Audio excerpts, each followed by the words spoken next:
The mist clung low over the forward operating base, the kind of pale, heavy fog that seemed to trap every ounce of humidity in the highland air. The ridgelines to the east were barely visible through it, their outlines soft and muted. But Staff Sergeant Daniel Mace Carver had already traced them in his head. He knew the valleys and the choke points, the rock formations where an enemy with patience could wait unseen. The map laid out on the briefing table confirmed what he already suspected. The assigned route cut straight through one of those places.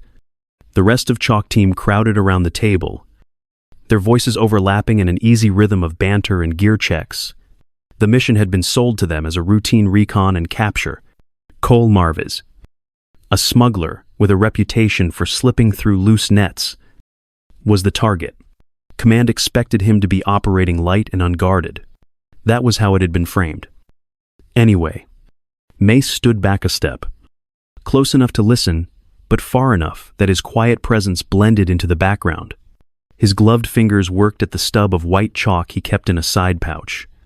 The surface of it worn smooth from constant use. He marked the paper map with clean lines. Short ticks at elevation changes. A small circle where runoff might pool after rain.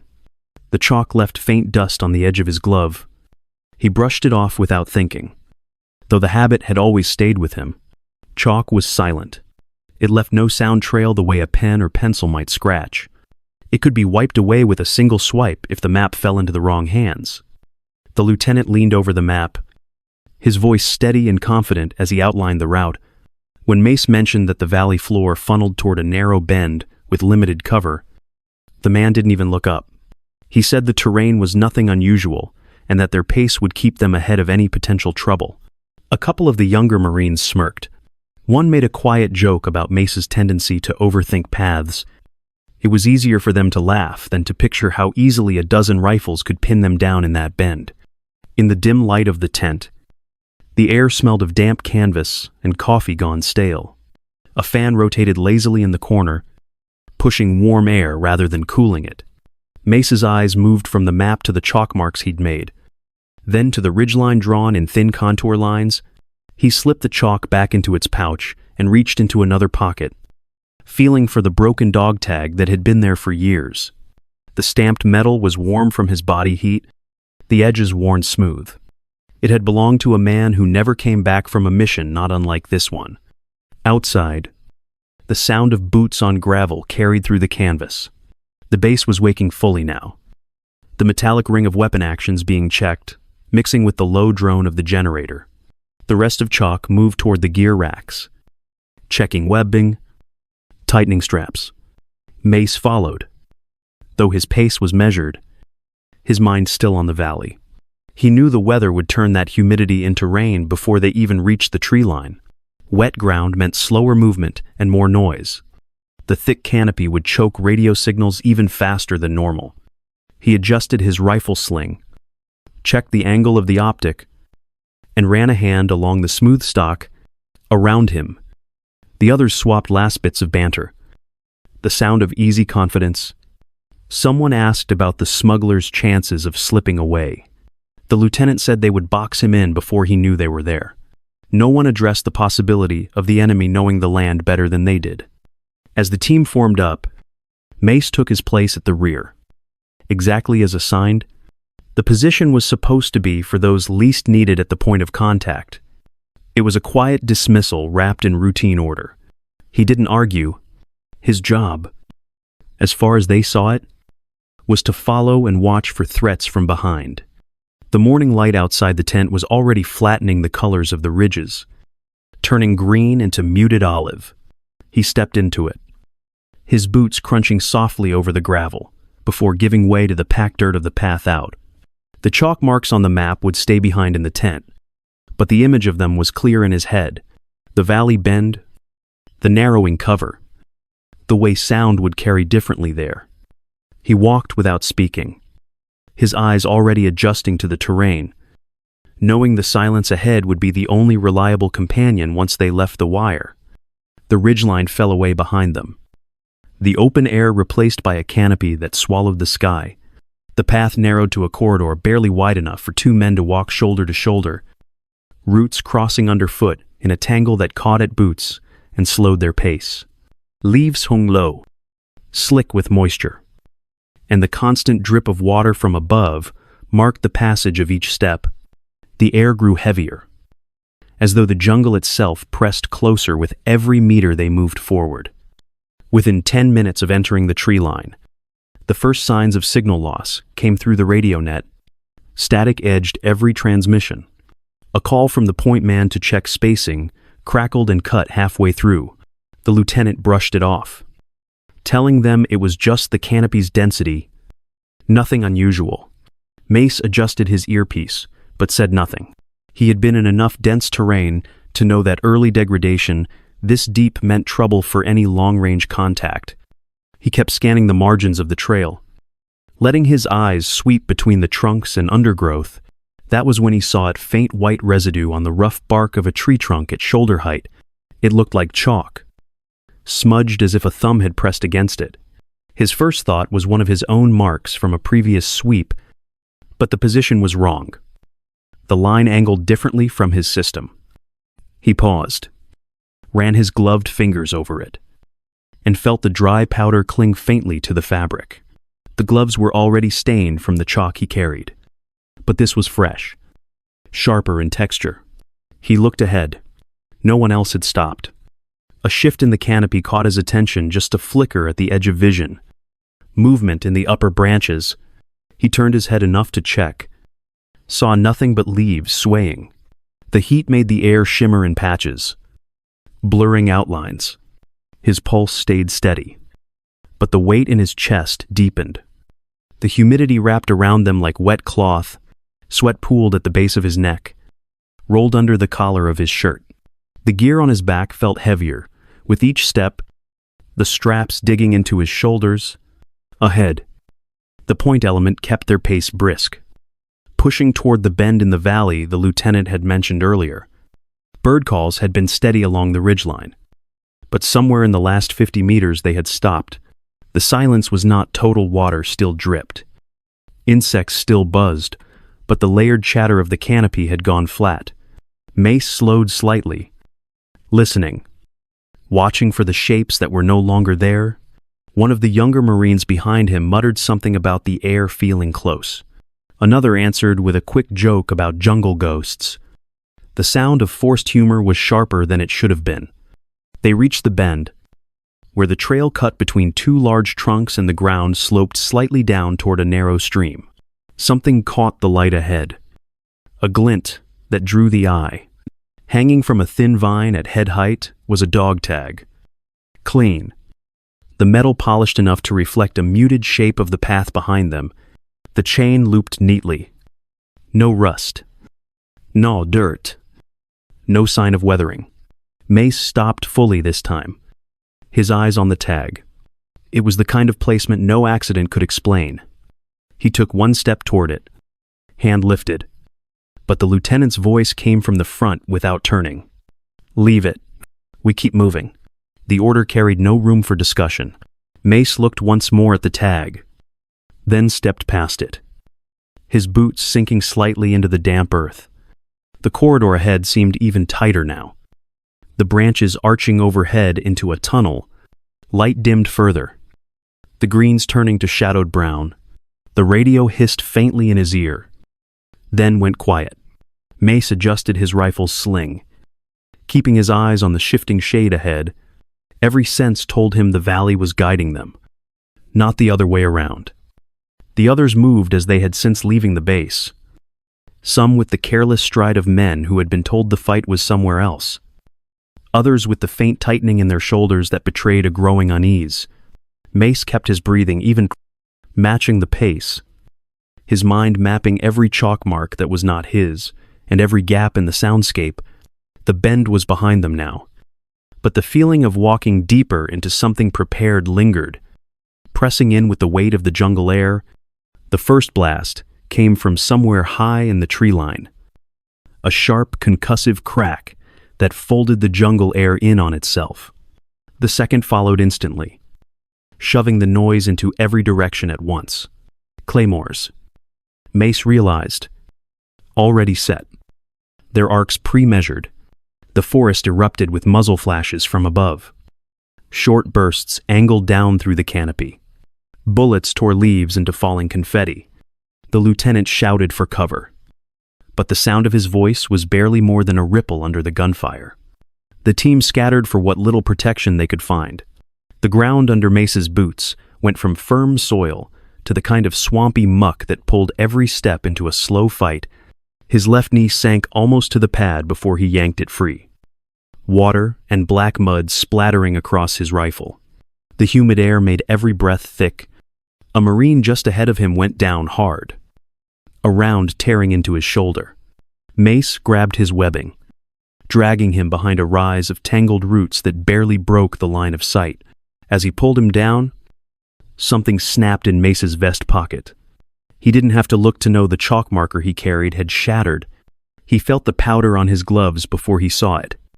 The white mixing with the dark smear of the Marine's blood. Comms were a wash of static now. Nothing but noise when he keyed his mic. The canopy and the deliberate jamming left them voiceless. He reached into the broken chalk pouch, pulled the larger fragments into his palm, and began marking the ground in swift, short strokes. A line angled left with a single cross meant flank here. A broken curve meant danger zone. He slapped the symbols onto mud and wet rock, the dust clinging even in the damp 7. 2 Marines caught the marks as they crawled past, shifting their movement without a word. The enemy fire shifted with intention, forcing them downhill. Mace could see it in the way. Bursts bracketed the higher terrain, pushing them toward a shallow basin. He'd seen the pattern before, channel them low, then close the exit with overlapping fire. Above, muzzle flashes winked through foliage like fireflies, each one a fleeting point of death. Ricochets sparked off wet rock somewhere to his right. Steam hissed from the barrel of his rifle as he fired back, the weapon hot from short, controlled bursts. A man to his left lunged to grab a fallen Marine's dog tags before moving on, but didn't make it. An enemy fighter broke cover just long enough to rip the chain from the body and vanish again into the green. Mace caught the glint of other tags hanging from the man's neck as he disappeared, dozens of them, clinking like a muted warning. The mud was everywhere now, pulling at boots, splashing up to coat their weapons. Every movement carried weight. The heat made it worse. Sweat running into eyes, stinging. Salt mixing with the grime already on their faces. The smell of wet earth and spent powder filled Mace's lungs, layered with the metallic tang of blood. He slid into a crouch, behind a fallen log, checked the angle, and scratched another chalk mark onto the wood's slick surface. It was crude but legible, the white line cutting through green moss. A Marine spotted it as he passed, shifted direction, and drew another man with him. Mace knew the chalk wouldn't last in the wet, but in the moment it was enough to move bodies where they needed to be. Gunfire from the canopy continued in disciplined bursts, a rhythm that spoke of training and control. They weren't firing blind. Every shot was aimed to herd, not just kill. That control told him more than any captured intel could. Whoever was directing this fight knew exactly where each Marine would be in another 30 seconds. The basin floor came into view ahead, open enough to be dangerous. Mace forced his way toward a sloped bank on the far side, chalking a warning on a low rock to keep others from walking straight into the kill zone. A burst from above chewed bark inches from his head. He ducked, splintus raining down, then moved again. Discipline kept the panic at bay, but the desperation was there, buried under the muscle memory of reloads and the measured squeeze of triggers. The enemy had the high ground, the angles, and the plan. Chalk's only advantage now was that Mace could still move between positions without speaking, leaving silent marks in the blood-muddied ground. The fight pressed on, heat and noise building, until the jungle itself seemed to shake with it. Mace knew the enemy wasn't finished pushing them. The basin was only the first cage. What came next would close it completely. His gloves were streaked with red and white now, the colors smearing together until they looked like a single stain. The chalk dust had found its way into every crease of the leather, into the folds of the map still tucked in his vest. He pushed forward again, ducking low, the radio at his shoulder still dead. In the silence between bursts, he could hear his own breath, and the faint scrape of chalk against stone. The marks were already fading behind him. But they had done their work. In the absence of a voice, they were all the language he had left.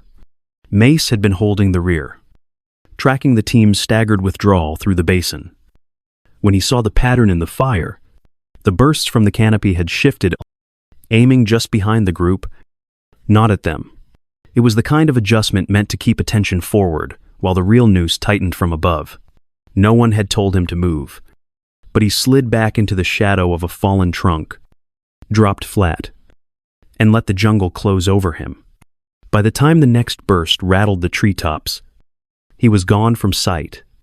The waterway lay where he had marked it on the map in his head, a shallow, reed-choked channel that fed into the basin from a higher slope. The first plunge into it stole the heat from his skin and replaced it with a clinging cold that reached bone-deep. Mud sucked at his forearms as he crawled forward, the smell of decay rising with each movement. Leeches found him within minutes, small, slick shapes pressing against his skin under the sleeves. He ignored them. His focus stayed ahead, where the slope rose toward a narrow rise. Sound traveled differently here. The jungle muted the gunfire above, turning each burst into a low thud. He could hear water trickling over stone, the faint scrape of boot leather on bark. Through the reeds, a glimpse of movement, two figures prone along a branch. Rifles balanced on makeshift rests, the snipers were working in unison, one firing while the other adjusted sight. Mace eased up onto the embankment, rifle stock tight into his shoulder. The suppressor cut the sound to a low spit, but the first round still struck with enough force to arch the first sniper's back before he went limp. The second turned just in time to catch the next shot clean through the chest. Mace was on them before they could fall, rolling the bodies silently into the undergrowth. He stripped their gear with quick, practiced hands magazines, a compact optic, a coil of paracord, and a small pouch of chalk sticks wrapped in oiled cloth. The chalk was darker, mixed with something to make it cling longer in wet conditions. Alongside it hung a string of dog tags, the metal warm from the man's skin. He looped them once and shoved them into a pouch without looking too closely at the names. The markings on nearby trunks told the rest of the story. Short vertical lines at ankle height marked tripwires. A broken arrow symbol indicated a hidden path to higher ground. Mace traced the marks with his fingertips, reading the enemy's shorthand as if it were his own. With his gloves streaked in both powders, now his white and their darker blend, he began overwriting their signals. Shifting arrows, doubling back danger marks where none existed. The kill zones would still be there, but their own fighters would hesitate, second-guessing the signs. Moving in a crouch, he cut through a narrow line of trees, the ground rising under his boots. Steam curled from the leaf litter, where hot brass had landed moments before. The smell of powder, mixed with the sweet rot of fallen vegetation, smoke drifted in thin ribbons between trunks, softening the edges of the fight beyond. He broke back into sight of the basin's far rim, just as the team made another push. From here, the higher slope gave them a direct climb out of the choke point, a path hidden from the snipers that were now silent. The lieutenant barked for the move, glancing up at the cover without knowing why the fire had stopped. Someone muttered about luck, about the enemy pulling back. Mace stayed at the edge, scanning for any flanking shapes. Radio silence held. Even if he had wanted to speak, there was no channel open. He just watched, keeping the captured optics steady against his cheek as the last man scrambled up the slope. Only when they were moving beyond the basin did he slip down the reverse side of the rise and back into the undergrowth, his route folding behind theirs, until he rejoined from an angle that made it seem as if he had been covering them from the rear all along.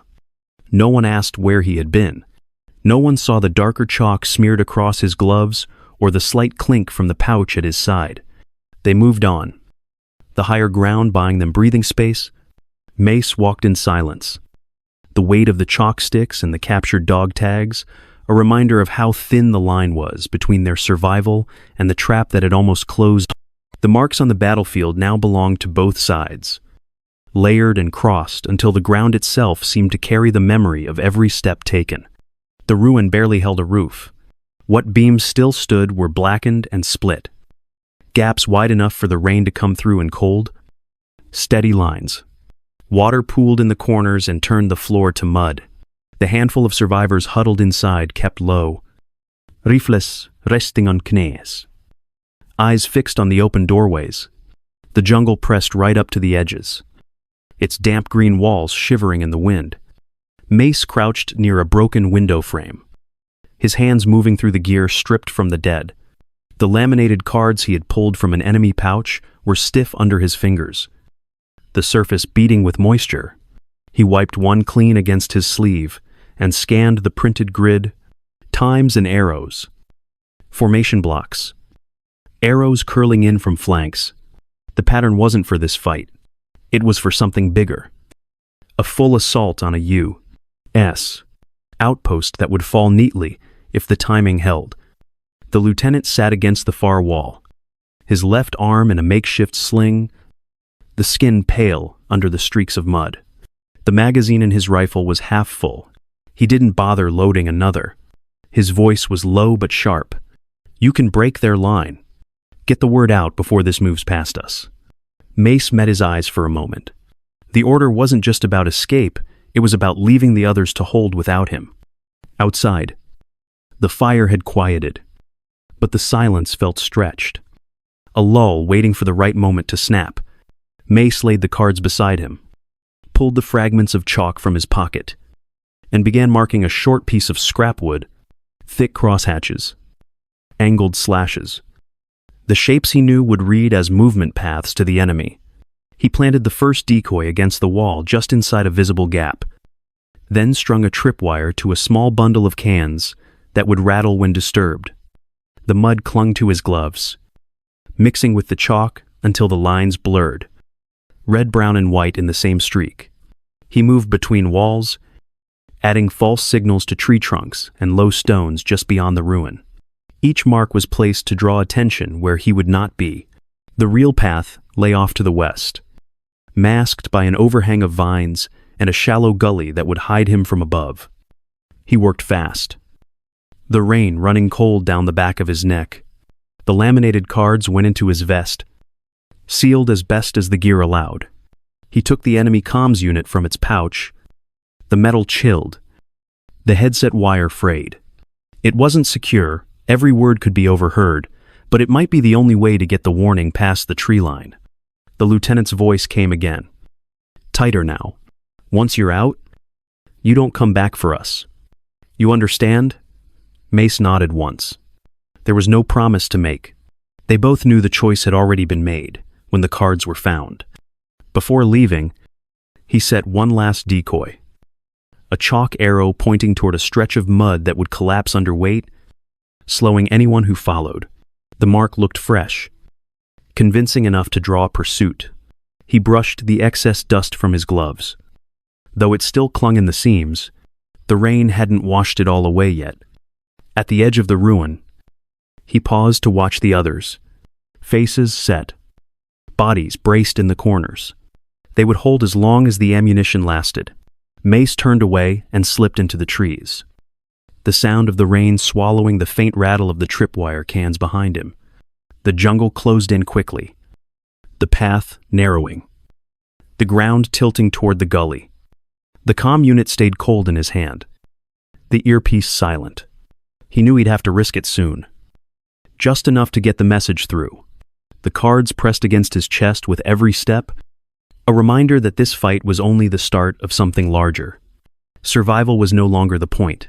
The goal was to make sure the next assault never happened. The chalk dust on his gloves smeared against the bark of one last tree as he passed, leaving a mark no one on his side would understand but which the enemy would see too late. It was the only language left to him, And in this place, it spoke louder than any radio. The ruin shuddered with every incoming round. Chunks of plaster and splinters of beam rained down in short bursts. The walls already riddled with holes. The surviving members of Chalk stayed low, cycling what little ammunition they had left. The air inside was thick, with the acrid bite of cordite, layered over the heavier, damp smell of the jungle seeping through every crack. Outside, the fight pressed closer. Mace kept to the shadows along the far wall, his eyes on the faint chalk marks half hidden under fresh mud. The enemy's symbols were everywhere, some real, some meant to mislead, but enough were accurate to trace a path through the kill zones. He moved on his knees first, then crouched low, his weight shifting slowly from step to step. The first trap came 3 meters out, a tripwire hidden under a patch of wet leaves. He eased over it, boots silent in the muck, then slid into the cover of a fallen trunk. The line of fire from the ridge was tight. He waited for the next burst to crack overhead before slipping forward. Every movement was measured against the rhythm of the fight. Halfway up the slope, a burst tore into the earth beside him, sending a spray of rock and soil into his side. Pain lit across his ribs where shrapnel punched through the fabric of his vest. He pressed a hand against it, feeling the heat and the wetness there, but didn't stop. The climb steepened, forcing his boots to dig deep into the mud. His breathing stayed steady, each step deliberate. The ridge came into view in segments. First, the base, then the sharp cut of stone leading up to a narrow lip. From here, the canopy opened just enough to see a sliver of the valley beyond, the hazy outline of the base far off through the rain. He pulled the salvaged burst transmitter from his pack, a dented, scratched piece of gear pulled from the enemy earlier, and checked the connections. The casing was cracked. One of the dials bent, but the indicator light flickered when he thumbed the power. He crouched low, the transmitter balanced on his thigh, and began tapping out the code-heavy message. Each sequence was short and precise. The keying kept to the minimum time needed to send before the signal could be tracked. Static hissed in his earpiece, the sound rough and uneven, but the tone he needed cut through confirmation that the message had gone. Blood had worked into the chalk still on his gloves, turning it into a dark, clinging paste. The marks on his gear looked almost like camouflage now, blotches of red and white that had traveled with him through every step of the fight.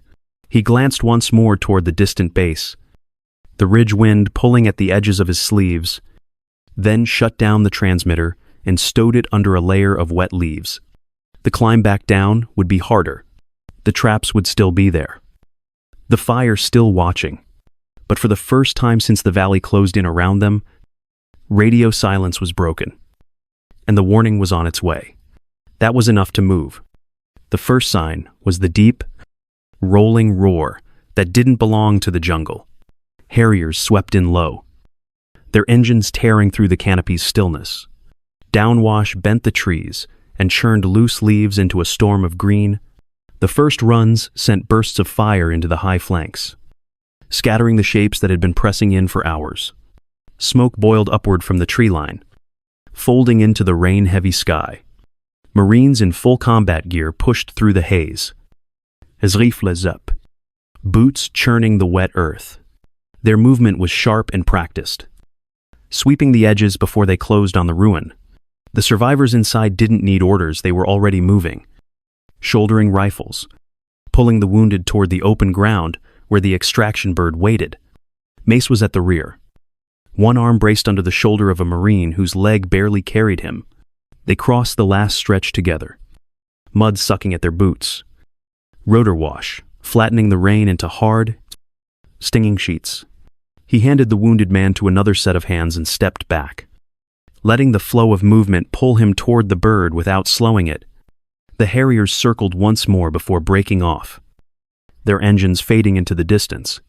In the aftershock, the air smelled of scorched powder and wet soil. A voice somewhere near the bird's ramp shouted about timing, about an aerial patrol hitting the valley just right. Mace heard the words and said nothing. The sitrep later would read the same way: enemy scattered by chance. Survivors recovered through quick reaction. His name would be a line buried in the personnel list, not in the cause. As the last of chalk was loaded, he stepped to the edge of the clearing and pulled off his gloves. The chalk, long since mixed with blood and rain, had faded to a pale residue. He set them on a fallen log and left them there. One insurgent dog tag stayed in his pocket, its weight small but constant. When the bird lifted, the noise swallowed everything. The jungle shrank beneath them, the valley curling into shadow.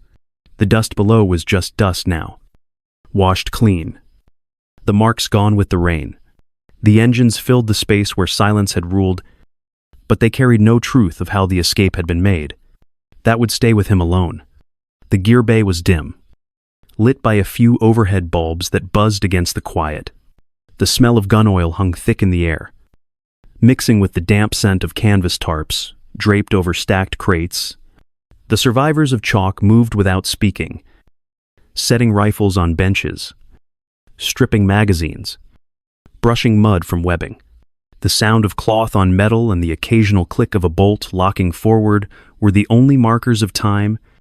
On the far side, command's voices carried low from behind a closed office door. New maps, new assignments, no mention of the ridge. The chalk, or the dog tag still in Mace's pocket.